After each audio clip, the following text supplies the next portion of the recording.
Politeness is a beautiful deception. It wears the mask of kindness. It carries the scent of virtue, but in the wrong hands or in the wrong moments, it becomes a weapon, one not aimed at others but at you. Machiavelli understood this centuries ago. He never despised manners. He despised misplaced ones, because to him, there are moments when being polite doesn't just make you appear weak, it marks you as prey. Politeness, when used blindly, speaks volumes. It says, I care more about being liked than being respected. It says, I'd rather avoid conflict than protect my boundaries. It says, I'd rather keep the peace than win the game. And when predators, manipulators, and opportunists sense that, they don't feel gratitude, they feel permission. Machiavelli would tell you there are times when you must abandon courtesy, let go of niceties, smiles, and soft tones, moments when your thank you should become silence, when your sorry becomes that's your problem, when your handshake becomes refusal, not because you've turned cruel, but because you've finally awakened. So here it is, the first of 5 moments when politeness becomes a liability. When someone crosses a boundary you never allowed them to test. There are people who don't ask for power, they probe for it. They push gently, they invade slightly, they say something just inappropriate enough. They step a bit too close. They speak over you, then stare as if you interrupted them. And what do most people do? They smile. They laugh awkwardly. They try to keep the atmosphere light. They say, kiddo, no worries. It's fine. Or, haha, maybe I'm just being sensitive. Machiavelli would call this the turning point, because in that instant, they're taking your measure. And if you respond with politeness, they've learned something about you that can't be unseen. You'd rather preserve comfort than claim your space. You'd rather be liked than be respected. And once they see that, they'll be back. Not as a friend, but as a handler. Machiavelli would tell you to flip the script. Don't raise your voice. Don't argue. Just make it cold and unmistakable. Look them in the eye and say, don't do that again. Or, I didn't give you permission. Or say nothing, just pause. Let the silence settle heavy in the room and walk away. That silence will echo louder than any explanation. It will deliver the message they need to hear. I am not the one.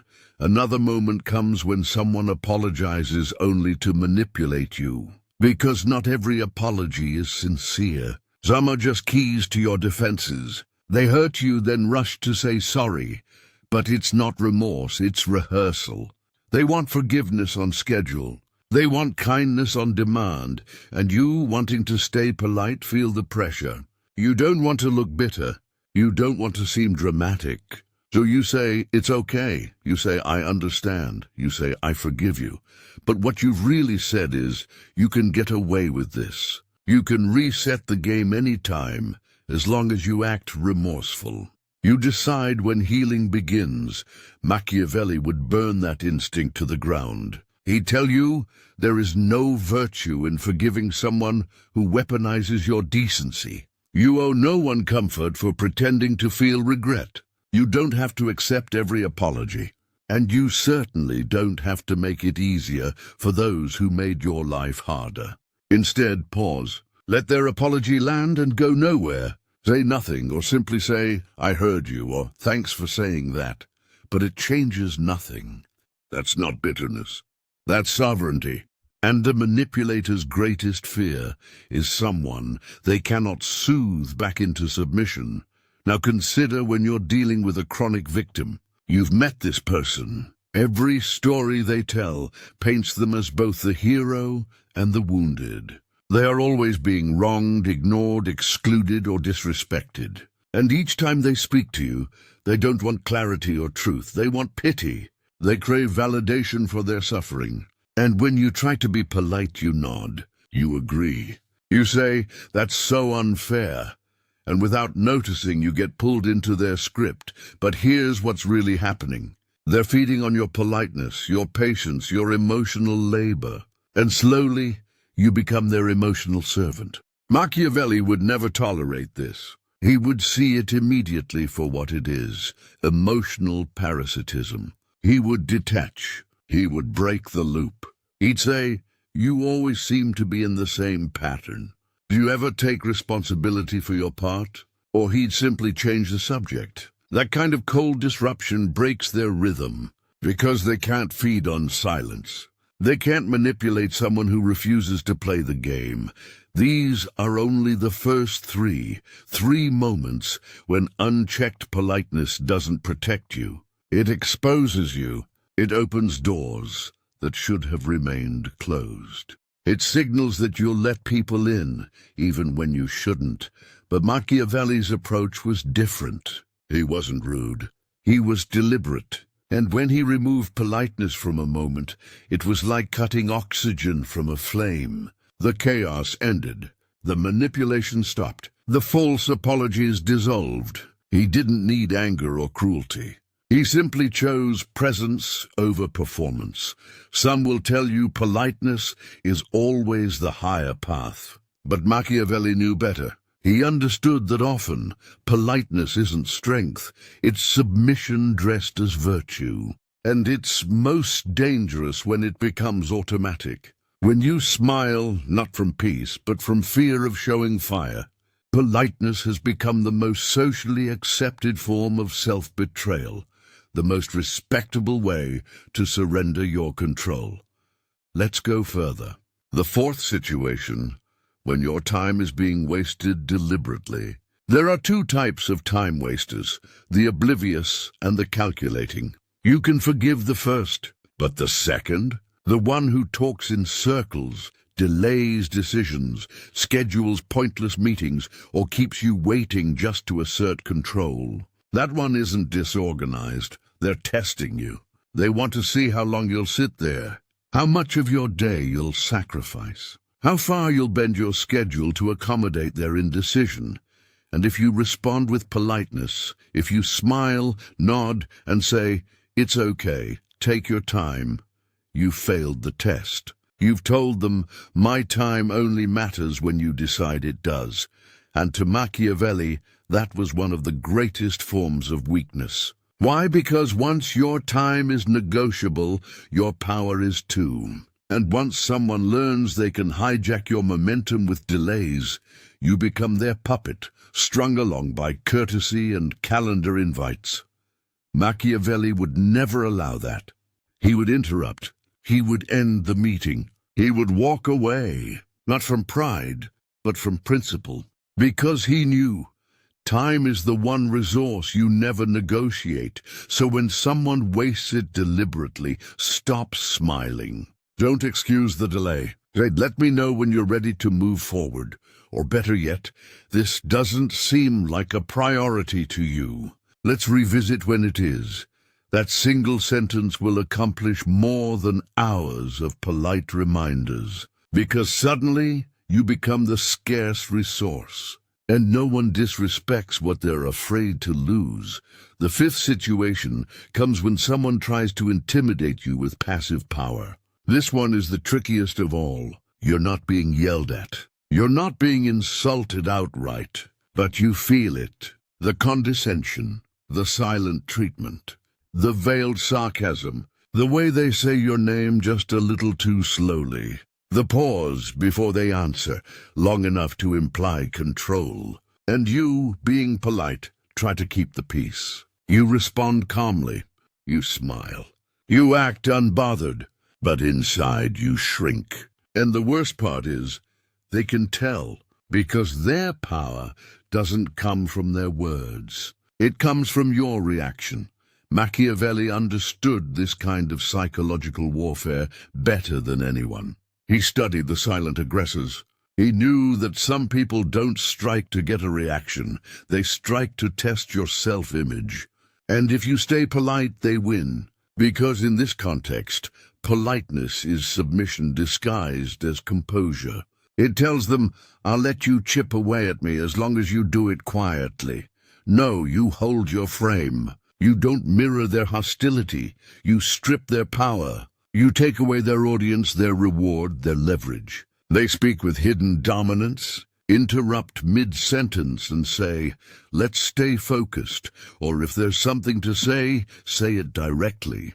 You hold eye contact without flinching. You speak without smiling. You remove warmth from your tone, not with anger, but with icy neutrality. That's how Machiavellians win, not by raising volume, but by lowering tolerance. Here's what you must understand. In each of these 5 situations, the world expects you to be polite. It counts on it, because politeness makes you predictable. And predictable people are easy to manipulate, control, and dismiss. But when you become strategic with politeness, when it's no longer a reflex but a weapon, you become untouchable. This isn't about being rude. It's about being unshakable. It's about sending a message to the world. I choose when to be soft. You don't decide that for me. Walk into a room with that energy, and the power dynamic shifts instantly. Because politeness has been society's leash on you since childhood. It trained you to smile when disrespected, to laugh when uncomfortable, to apologize just for existing. Machiavelli would have spat on that leash. Not for rebellion, but for freedom. So, when you're unsure, ask yourself, am I being polite because I mean it, or because I'm afraid of what happens if I'm not? If it's fear, let it go. If it's instinct, refine it. If it's habit, break it. Because there's a time for grace and a time for ice, and only the dangerous know the difference. Politeness has its place. But Machiavelli knew most people have no idea where that place is. They confuse politeness with morality, with virtue, with decency. But in truth, politeness is only a mask, and masks are useful until they start suffocating you. When worn for the wrong people or the wrong reasons, politeness doesn't protect your image. It weakens it. And slowly, you stop existing as a person of strength, becoming instead a personality of comfort. People stop seeing your boundaries, your standards, your principles. They see only your ability to keep everyone comfortable, even at your own expense. Machiavelli would never allow that kind of erosion. He didn't believe in cruelty for its own sake, but he believed in selective coldness. Because the one who's always polite is the one who's always available. And the one who's always available is the one who's eventually ignored, used, or controlled. So here's how you flip the dynamic completely. Let's break down how to install these laws deep into your psychology until they become your natural state. First, redefine politeness. People mistake politeness for not interrupting, not disagreeing, smiling through discomfort, saying, "It's okay" when it's not, or keeping quiet to preserve peace. But that isn't politeness. That's emotional compliance. True politeness is a chosen posture, not a default setting. It only has power when it's optional. If you can't turn it off, it isn't strategy, it's weakness. Machiavelli's real law: a person is only respected when others know they could go cold at any moment. Second, master the politeness to cold switch. There should be a visible change in your energy when a line is crossed. Someone wastes your time? You shift from warm to unreadable in seconds. Someone plays with your kindness. You stop talking, stop explaining, stop engaging. People quickly learn who they can test, delay, or mock. And those who truly win in life are never the most agreeable. They're the ones who teach others how to approach them. Politeness, when used sparingly, becomes a signal of power, because it shows that you're not peaceful by nature, you're peaceful by choice. Third, remove sorry from your default vocabulary. One of the strongest signs of unconscious politeness is habitual apology. You apologize when you ask for clarity. You apologize when someone else is late. You apologize for your tone, even when your words were honest. You apologize for saying no. Machiavelli would have torn this habit out at the root. Why? Because apologizing for boundaries sends the same message as not having any. It's one thing to apologize for genuine harm, but most of what people apologize for today is simply being firm. And firm people aren't cruel. They're trusted. They're respected. They're untouchable. Replace "sorry I can't" with "that won't work for me." Replace "sorry for the delay" with "here's the update." Replace "sorry I was blunt" with silence. Watch how quickly your presence shifts. People stop testing those who never apologize for strength. Fourth, stop running from tension, use it. Here's what most people never realize. Politeness is often a shield against discomfort. Someone gives you a backhanded compliment. You smile awkwardly. A coworker cuts you off. You laugh it off. A family member invades your choices. You say, I know, to keep the peace. But Machiavelli would have done the opposite. He would lean into that tension not to provoke, but to reclaim control. He would say, you're trying to control this. That's not going to happen. Or if you're not done, I'll wait. But I'm not moving forward until you are. Or you don't have to agree with me, but I don't need your permission either. These are the words of someone who no longer uses politeness to escape discomfort, but uses presence to dominate it. Because silence is a weapon, stillness is power, and when you stay grounded through tension, they feel it more deeply than any smile could. Fifth, make politeness a strategy, not your identity. This is the shift Machiavelli would have burned into your character. Stop being a polite person. Start being a dangerous person who can choose to be polite. Let your politeness be sharp, controlled, unsettling, not soft and submissive, but deliberate. Be the kind of person who, when they say thank you, I appreciate that, no worries. People pay attention because they know it could just as easily have been, that's not acceptable. Don't speak to me that way.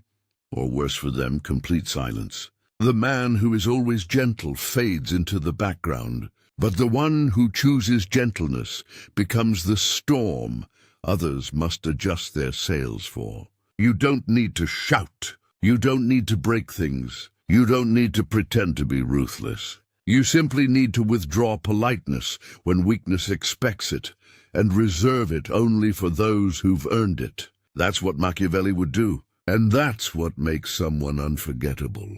Not because they were loud, but because they were impossible to predict. Politeness is a currency, and like any currency, its value drops when you give it away too freely. Machiavelli didn't fear being disliked.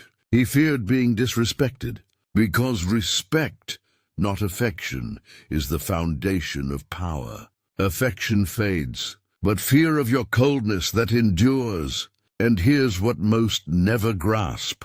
The people who truly respect you don't need you to be polite. They need you to be clear. They need you to be firm. They need you to be immovable when it counts. When you master strategic politeness, your energy shifts. You stop blending in. You start setting the tone in every room you enter. Now let's bring it all together with 5 Machiavellian commandments of politeness. 1. Politeness is earned, not distributed. You don't owe please or thank you to those who violate your space, waste your time, or weaponize charm. Treat them with dignity, yes, but not with comfort. Comfort must be earned. 2. Never be polite to avoid conflict. If avoiding conflict costs you self-respect, that's not peace, it's surrender. True power is the courage to lose false friendships in order to keep your authority intact. 3. Politeness is not morality. You can be deeply moral and still be utterly unapologetic. They will remember how your silence made them feel. They will remember that moment when your eyes didn't flinch, when your tone didn't bend, when your stillness became louder than any argument could. That's the power Machiavelli understood. That control isn't taken, it's maintained through composure. You can be kind, but you must never be soft. You can be fair, but you must never be predictable. Because predictability invites manipulation, and manipulation feeds on those who confuse politeness with goodness. Being Machiavellian in your presence doesn't mean becoming cruel. It means reclaiming the authority you've been trained to surrender. It means recognizing that kindness without boundaries is servitude, and forgiveness without consequence is permission. It means mastering restraint, not reaction. You no longer exist to comfort the world at the cost of your own command. Your warmth must have weight. Your silence must have consequence. And your politeness must have purpose. That is what separates the weak from the unforgettable. The weak speak to please. The unforgettable speak with precision. They do not rush to explain themselves.